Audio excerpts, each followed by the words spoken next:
উখল মাখল বকুৰ পয়ৰাংগা আঞ্চলিক ৰঙালী বিহু উদযাপন সমিতিৰ শোভাযাত্ৰা। এইবাৰ পয়ৰাংগা আঞ্চলিক ৰঙালী বিহু উদযাপন সমিতিয়ে গৰকিলে ৰূপালী জয়ন্তী বৰ্ষ।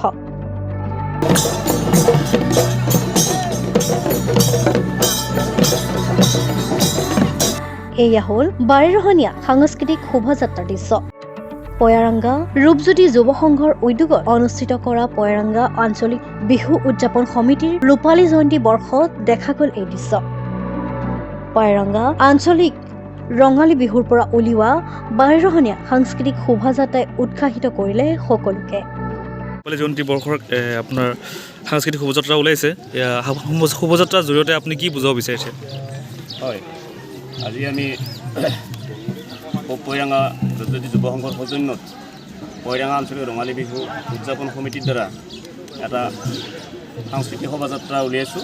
আজি ৰূপালী জয়ন্তী বৰ্ষৰ কাৰণে সকলোৰে জাতি ভেদ তথা দুখ কষ্ট মাজেৰে আজি আমি এটা আনন্দ বা মনত ফূৰ্তিৰ কাৰণে এটা উৎসৱমুখৰ পৰিৱেশ হোৱাৰ কাৰণে সকলো দুখ পাহৰি পৰিহাৰ কৰি আমি আজি বৰ্ণিল শোভাযাত্ৰা এটা ওলাইছোঁ, যাতে সকলোৰে শান্তি সম্প্ৰীতি আহে, তাৰ বাবে আমি ইয়াতে শোভাযাত্ৰা ওলাইছোঁ। আছে ২৭ নং ৰাভা হাছং সাহিত্য সাহিত্য পৰিষদৰ পাৰিষদ মিষ্টাৰ সুমিত ৰাভা। তেখেতক আমি সুধিব বিচাৰোঁ যে এই সাংস্কৃতিক শোভাযাত্ৰাৰ জৰিয়তে অসমৰ ৰাজ্যক কি ক'ব বিচাৰে তেখেতে? প্ৰথমে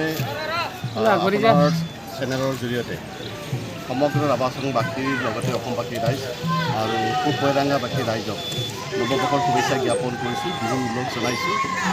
ইতিমধ্যে ৰূপজ্যোতি যুৱ সংঘৰ সূজনত ৰঙালী বিহু উদযাপনত আৰু এই উদযাপনৰ ইতিমধ্যে ২৫টা বছৰ কৰি দিলে আৰু ২৫টা বছৰৰ কৰি দিয়াৰ এই সময়ছোৱাতে ইতিমধ্যে ৰূপালী জয়ন্তী বৰ্ষ আৰু এই ৰূপালী জয়ন্তী বৰ্ষ যোৱাকালিৰ পৰা বিহু উদযাপন কমিটি আৰু ৰূপজ্যোতি সংঘৰ সূজনত সুন্দৰভাৱে দিনজোৰা কাৰ্যসূচীৰে উদযাপিত হৈছে।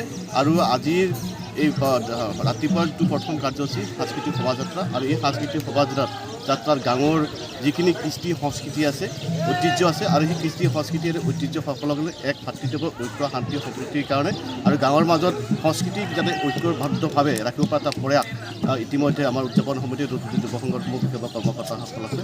ইতিমধ্যে আপোনালোকে গমে পাইছে যে বহু কৃষ্টি দল জাতীয় সংগঠনৰ বিষয়ে মুৰব্বী সকলোৱে ইয়াত, আৰু ৰাইজৰ ৰাইজৰ আমাৰ যি ওজাপালি আছে, তাৰ লগতে আমাৰ পূজাৰীসকল আছে, বাৰিকাসকল আছে, সকলোৱে আজি ছাত্ৰ ছাত্ৰীসকল সকলোৱে ইয়াত সহযোগ কৰিছে। আৰু এই হিচাপতে মই আজিৰ এই সাংস্কৃতিক শোভাযাত্ৰাই এই পয়ৰাংগা গাঁওখনত ঐক্য সমাজভাৱে সকলো থাকিব তাকে কামনা কৰিছোঁ। আৰু লগে লগে এই সাংস্কৃতিক শোভাযাত্ৰাই সুদূৰ ভৱিষ্যতে সংস্কৃতিৰ প্ৰতি আগুৱাই যোৱা এটা প্ৰয়াস উদযাপন কৰি কৰিছে। তেখেতক মই ধন্যবাদ। ৰাইজ নৈৰহৰ দ্বাৰা আয়োজিত এই ৰঙালী বিহু উদযাপন কাৰ্যসূচীত একগোট হোৱা সমূহ ৰাইজক বিহুৰ উল্লেখ জনাইছোঁ, শুভেচ্ছা জনাইছোঁ। আৰু লগতে এই সাংস্কৃতিক শোভাযাত্ৰা এটা একতা আৰু ভাতৃত্ববোধৰ এটা শোভাযাত্ৰা হওক, এইখিনি কামনা কৰিয়ে মই মোৰ সমূহ ভাষণ সামৰণি কৰিছোঁ। আৰু এইখিনিতে এই শোভাযাত্ৰা ঘোষণা কৰিছোঁ।